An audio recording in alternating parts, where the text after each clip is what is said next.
Evening all, and welcome to another installment of the most therapeutic video series in the world, Triage, Thinking Medic, with me, Head Surgeon LCTR. In the previous exciting installment, we looked at some reviving and general awareness techniques, so today we're going to look at one specific, and some may call it contentious tool, the Medic Regeneration Field, or as it's more commonly known, the Medic Bubble. But first, a little bit of catch-up. These aren't actually shields, as the look suggests. These are bubbles that increase the rate of shield recharge of all non-max units who stand inside them. As such, they can provide an important tool for both attackers and defenders. A level 1 medic bubble is about 4.5 meters in radius. That's about double the size of Womp Rats I used to bullseye in my T16 back home, and it's only 30 certs, so it's a no-brainer even for new medics. A level 2 takes that to 5 meters and 50 certs. Level 3 is 5.5 meters for 100 certs. Level 4, 6 meters for 500 certs, and finally, level 5 is 7 meters for a whopping 1000 certs. Not only do you get a larger radius for your certs, but you also rank up the rate at which the bubble regenerates your teammates' shields. This obviously nets you XP faster too. There seems to be another quirk in the way that the regen field works, in that the higher level bubbles seem to override the lower level ones. So if you plonk your beastly level 5 juggernaut down to an already deployed snivelling level 1 bubble, you're effectively going to steal their XP. Whether that's an intended hierarchy or just a product of your larger shield encompassing the radius of the smaller shield isn't clear. The point is, it works. The regen effect on people standing inside the bubble is quick, but keep in mind that it doesn't stack. 2 bubbles don't mean twice the effect. They can be deployed multiple times, a bit like engineer turrets, and that's good because these things are fragile. They can easily be destroyed by direct fire, AoE damage, or even just a strong gust of wind. So one of the keys to using the bubble is deciding where to deploy it. This can dramatically affect the effectiveness of your bubble abilities, or unbubbabilities, as I never say. Let's take a look at some techniques and strategies to maximize your bubble's lifespan and effect. It can be tempting to place your bubble in a doorway or in the middle of a room, but that's often not a great idea. These are high frequency areas in terms of activity. A stray grenade or rocket is going to kill that bubble quickly. Keep in mind that the area of the bubble is a hemisphere that clips through objects and walls. You can often find a great spot with almost the same coverage, but have the field deployed in a much safer area. Similarly, look at how the volume of the field is being used. You can often find a way to cover multiple doorways and maximize the chance of your allies running through your bubble. You can take this to another level by trying to deploy them in a whole other room. One example of this is to use furniture in a lower room to deploy the bubble.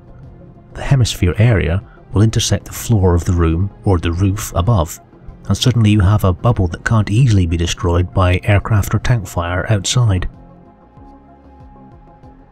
So let's have a look at some examples of good and bad bubble placement. So the fight here, you can see there's a bubble clear clipping through the window. As we come around into the room, you can see it's quite easily targeted in the middle there. AoE is going to hit that, and in fact does there. So as a grenade comes through, AoE damage just kills that instantly. I put a slightly better shield. It's got a bit of coverage, but it's not ideal. Basically the rule is if you can draw a line from the shield to where most of the aggression is coming from, that's probably a bad spot. You could really do with it having covered on 2 sides, and in fact here's even better technique that I use is to put it way outside. So now no matter how much spam comes from across the roadway and into this room, it's not going to hit the shield on the outside. You can't guard every angle. For instance, it just gets taken out there, but I think that's a good example of maximizing your angles and maximizing the defenses that you can put in between your shield and any aggression. Another example of poor placement here. You can see a colleague of mine has put one right in front of the doorway. Very easy for AoE to take that out. Grenade, anything like that. Just general firing will quite easily kill that.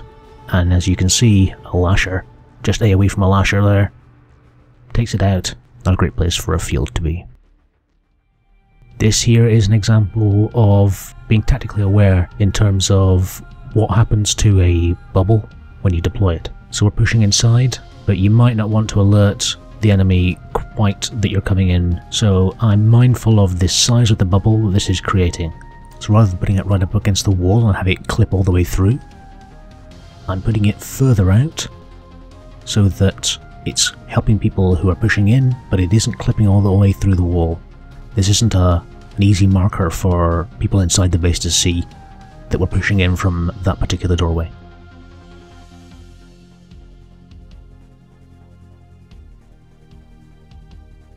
Most people, when pushing up these stairs, will put a bubble actually on the stairs, but there's so much stuff coming up and down these stairs that a better technique is to put it on one of these bed props and have it clip through the wall. No matter how many grenades come down, they're not going to hit that shield gen. And all those people walking up the stairs are walking through the effect of the shield, and yet the shield is pretty much safe.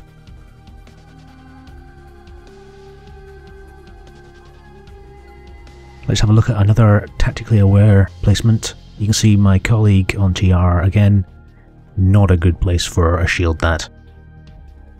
Again, spam coming from around the corner, easily take that out. I tuck mine round the corner in the doorway. If you actually look at the relative positions, they're quite close to each other, except mine's not going to take fire from that spawn room or any random person who throws a grenade in this direction.